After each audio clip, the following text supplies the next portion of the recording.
What's up, guys? It's me, Cyrus. Today we're going to try something a little different, and if you like this, maybe it'll be something I do on a regular basis or occasionally or something like that. We're going to go on an adventure. We're going to dive into the world of my retro hardware. I'm going to take you on a journey. And today we're looking at my Atari 5200. That is what it looks like. Hopefully you can pick it up from the lighting. I know it's not the easiest thing to see in the world, but that's what it is. It's a pretty big console. Let's see, there's the controllers. If you're curious how big it is, like specifically, I'll give you a frame of reference. Here is my Nintendo Entertainment System. And let's see, roughly, from looking at that, sorry about all the bouncing, I'm trying to maneuver this camera. Maybe that'll give you a better idea of the size. Maybe not, but there you go. Yeah, so here is that controller we're looking at. You can see it's got two buttons on that side, two on that side. It's got a start, pause, and reset. You can put overlays on these keys if you get overlays. I actually don't have any, but you can do that. And then, of course, this stick, which is fully analog, it just doesn't necessarily recenter itself very well. It kind of does. It'll snap back, but it just doesn't fully snap back.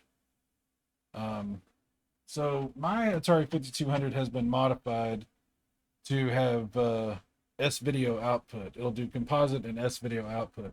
So I don't need to use the breakout box with the coax cable and all that weird stuff.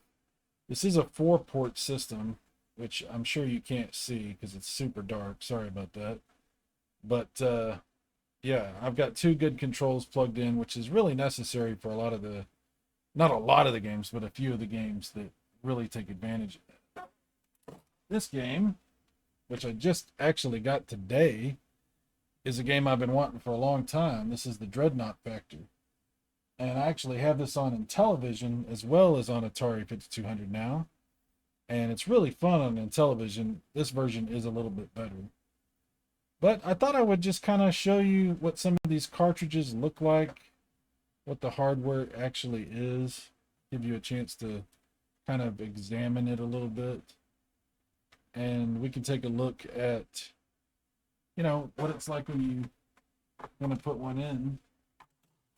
Very simple. You can take them, put them in and take them out with one hand.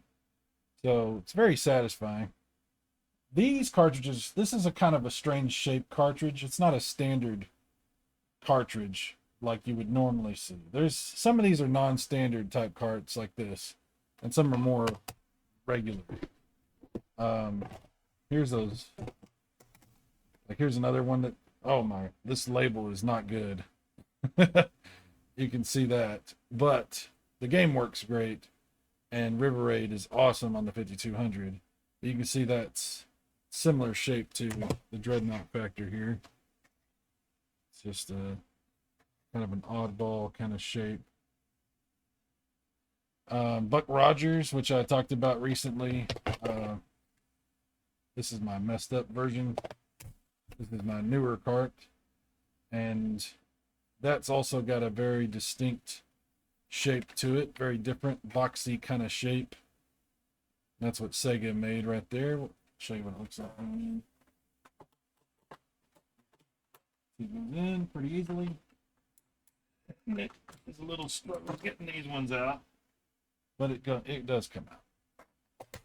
Now this is more your standard 5200 cartridge. This right here, and these have that protective thing you can see right there covering up the board, which keeps dust and everything out. So these really never get dirty. Not, I mean, they can, but it's difficult. I mean, they have little, they do have openings, but they stay clean pretty much.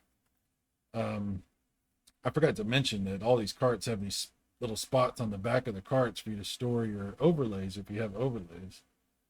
And they have a nice little grip, nice little handle grip on the top right here. You can see just fits right where your fingers are. Your fingers, it's where your fingers fit. And then you can just plug that cartridge straight in. And these standard size carts like this, they go in super easy and they come out super easy. It's awesome. The only thing I don't like is, just like the Atari Jaguar and the 7800, there's no protection for your slot. And you want to have protection for your slot. Hopefully you can hear me. Sorry, I'm getting a little far away from my mic there. But yeah, Vanguard, that's a cool ass game if you never played it. Cool version for the 5200. Moon Patrol, that's another one that just came in today, which I never had before. I played this on a lot of things, but never played it on 5200. It's a cool version. Actually has parallax scrolling, really good graphics for this console. There's another non-standard cart, Super Cobra. And this doesn't have any kind of protection for the board, unfortunately. But it's pretty typical for these non-standard carts like this. This one's from Parker Brothers. See it right there, Parker Brothers. This is my favorite version of Kicks, which I've always pronounced Quicks, but I guess it's Kicks. Really good with the analog control. Just really awesome. Sorry, my cartridge slipped down there. Mario Brothers. Keeps falling over. Quit falling over in there. God dang. Anyway, Mario Brothers. Now, I actually prefer the Atari 7800 Mario Brothers, but that's just because Mario and Luigi look more like Mario and Luigi from Super Mario Brothers. But this looks more like the arcade, and I think this might be a better version. I don't know. It's hard to say. Hard to say. Who knows? Berserk, really good voice, fun game. Who doesn't like Berserk? Cool. Dig Dug, that's a good version of Dig Dug. Although, again, the 7800 is probably a little bit better, but pretty awesome. Let's get all these carts back into this little plastic bin. Put all these in here. Get in there. And both Buck Rogers, my good one and my messed up one, can both go in there. Close that up.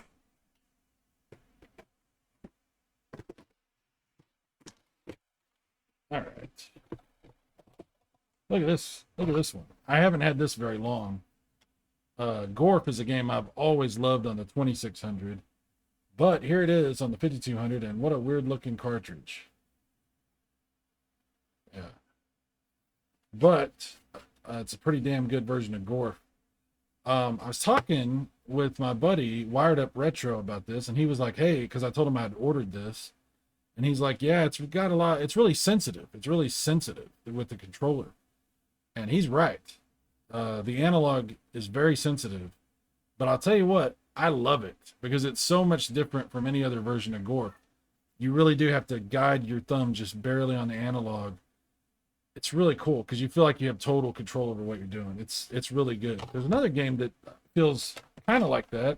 It's not as sensitive, but it has that same type of feeling. Star Wars Arcade. You definitely want to play this with the analog because digitally, this game's damn near impossible. Like if you try to play this on an emulator or something like that, it's way better if you can set it up with an analog stick and use analog controls. And on the 5200, yeah, it's definitely awesome. There's Centipede, good version of Centipede. Galaxian. Who doesn't love Galaxian? This is it doesn't look exactly like the arcade, but it looks really cool. It's a really cool version. I wish Galaga was on the 5200, at least officially. I don't know. Maybe there's like a homebrew, but Galaxian is awesome on this console. Robotron 2084. Now there's a game that you need both controllers. You actually can just use both your controllers, one to move and one to shoot, twin stick style. And it works great. You put your thumb, I'll show you this. Here's the controller again. You take your thumb, you put your thumb in this little recess right up here, and just guide it like that as you're playing. And when you got two controllers, that is an awesome experience. There's actually devices that you can plug like that you can like slide both of the controllers in and then use them like that. But I don't need that. I don't have nothing like that. Here's a game I don't even understand how to play, but I really want to. One of these days I'm going to try to play it. The instruction manual to this is insanely huge. So maybe someday I'll figure that out. Right now I don't really know how to do it. Get to the choplifter. Dude, that's a cool version of choplifter. Graphically, the Atari 7800 version murders this. Of course, the Sega Master System version murders this as well. But this has some solid animation, and it's really fun, and it controls really good. So it's a good version of Choplifter, you know? And it's got all the protection, and it's a standard cart. This is what the standard... It's too bad they don't have labels on the top, but the standard carts are really, really solid. They build these things like... I mean, really well made. Space Invaders. That is a great version of Space Invaders if you like Space Invaders. And who doesn't like Space Invaders? I'm going to say Space Invaders a few more times. Holy crap. I like that version of Space Invaders. Fun. Ah, yes.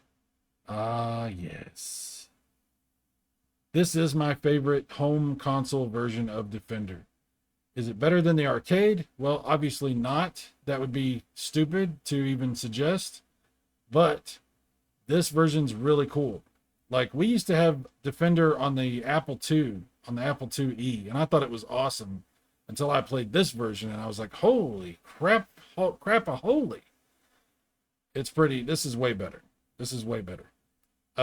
And of course, way better than the 2600 version. Now, Defender 2 on the 2600 is pretty good. Also called Stargate. No relation to the movie. But this version, if you play this on a CRT especially, it has a really cool like effect using, you know, the way the phosphors are handled on a CRT. This game looks beautiful. When your ship blows up, it's all cool looking and stuff. But anyway, another reason I like this version is because it uses both buttons. Like, one button shoots, the other button's your bomb. You don't have to do something weird like move your ship underground or do some other thing to use your bomb. So you feel like you have more control. And you have analog control in this, which feels great. It really does. Love that. This is a game I got recently from Atari Age off of eBay, and it was like $30. This is not a retail game. This is something that was made fairly recently. At least that's my understanding. It might have been a retail game at some point. It says 1982. I don't know. Maybe it was retail. But anyway, it was made from... I got this from Atari Age. This is a badass version of Asteroids. We'll have to play that some, because that's awesome. What's this? It's upside down. I can't read it. And the label is taped onto the cartridge. Another crap label that fell off. Astro Chase. That's a cool game. You ever played Astro Chase? Should play it. Space Dungeon. Another twin stick game. Everybody talks about this game. It's been on a lot of videos. You know, different YouTubers and stuff have really hyped this game up, and for good reason. Because this is a solid twin stick shooter. It is awesome. It's got some complexity to it that you might not expect. Very good game. You should definitely get that if you have two good controllers. If you don't have two good controllers, don't. But if you have two good controllers, Space Dungeon. For real, for real. Missile Command with analog control on the Atari 5200. Yes. Hello. Yes, please. Do that. Awesome. Oh, here we go. Here we go. Ah, yes. Gyrus. A game after my own heart. There's not a version of Gyrus that I don't like. Okay?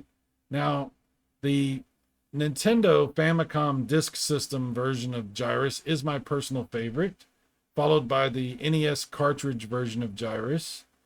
The arcade version, of course, is really good. The 360 reimagined version or whatever is really cool. And this version is also really good. Okay? You're going to have fun. It's got good music, it's got good graphics, it's got good control. It's a good game.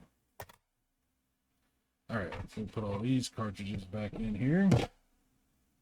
Back into the case with you.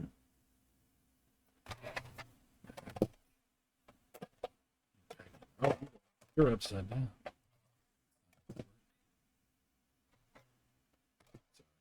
Bouncing camera.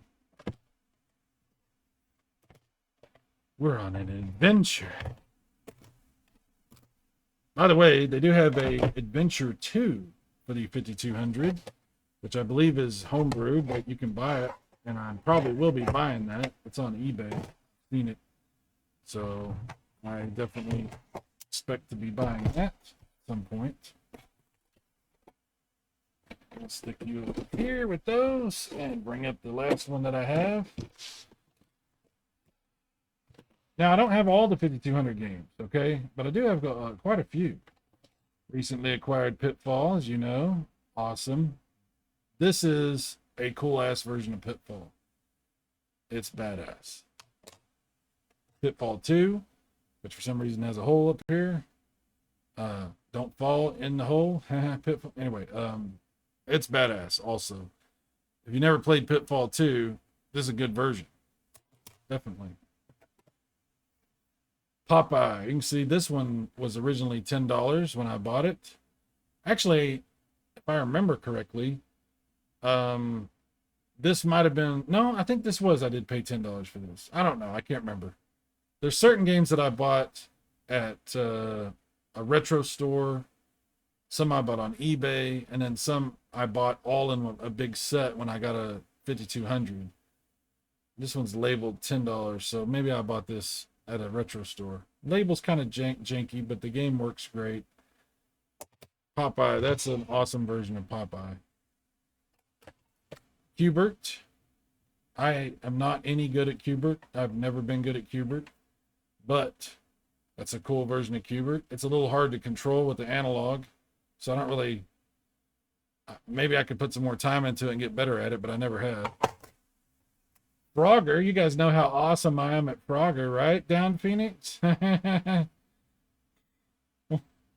is a cool version of Frogger. It's a little weird. It's a little different. $15 at some point, maybe. That's pretty good.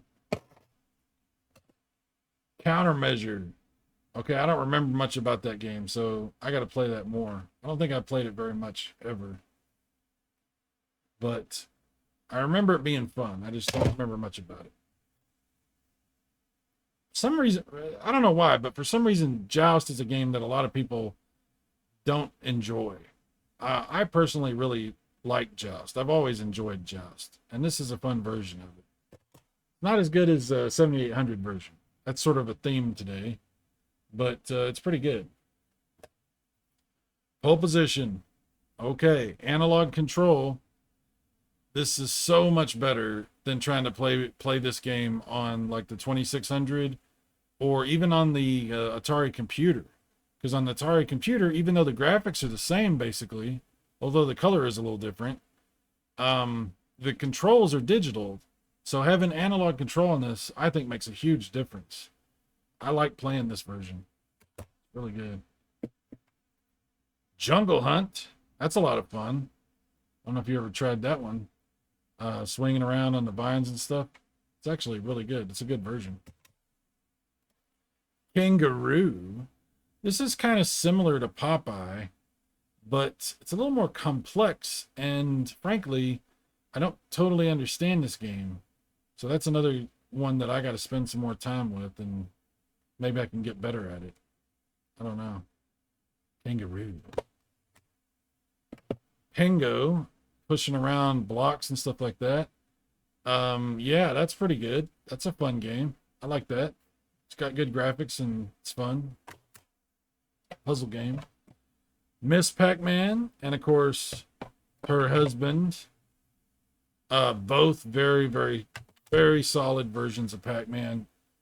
This is 1,000 times better than the 2600 version of Pac-Man, and Miss Pac-Man is just as good. Now, on the 7800, Miss Pac-Man is even better, but this is both. These are both great ways to enjoy Pac-Man, even with the analog control. You wouldn't think it would be. You would think the analog would ruin that experience, but it's decent. It's fun. Super Breakout's my last game, and this I think was the original pack-in title for the 5200. I don't know that all the models had this packed in, but I know some did. And with the analog control, this is great. This is really fun.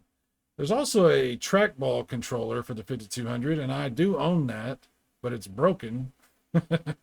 I tried to fix it or look into getting it fixed, and I've discovered that, for one, the trackball controller is actually not very expensive. And for two, it's actually a bitch if you want to try to fix it. So I'll probably end up just buying a new one at some point. But I haven't done it yet. And if I was to do it, one of the biggest reasons would be for Super Breakout and also for Missile Command, especially. So that right there, pretty much going to wrap up my hardware for the Atari 5200, my cartridges and the system and everything. One last thing I wanted to mention is I have these extension cables that I bought. I actually bought them for my Neo Geo. The Neo Geo AES, the connector for that is the same as the connector for the Atari 5200. It's also the same connector for the keyboard on my Atari XEGS, believe it or not. So these extension cables have come in very handy, because especially for 5200, because the cables are pretty short for this console. But I don't have to worry about how far away I get now, because that takes care of that. That solves that problem. Anyway, sorry about the shaky cam. Hopefully it didn't bother you too much, but I wanted to just sort of take a look at everything and bring you along for that journey. So if you like this video, let me know. If it made you nauseous and sick, either from the shaking or from the Cyrus, let me know that too, because I definitely don't want to contribute to the illness of my viewers. Anyway, guys, I appreciate you. More videos coming soon. Let's play some Atari today, and I will talk to you later. Thanks. Bye-bye.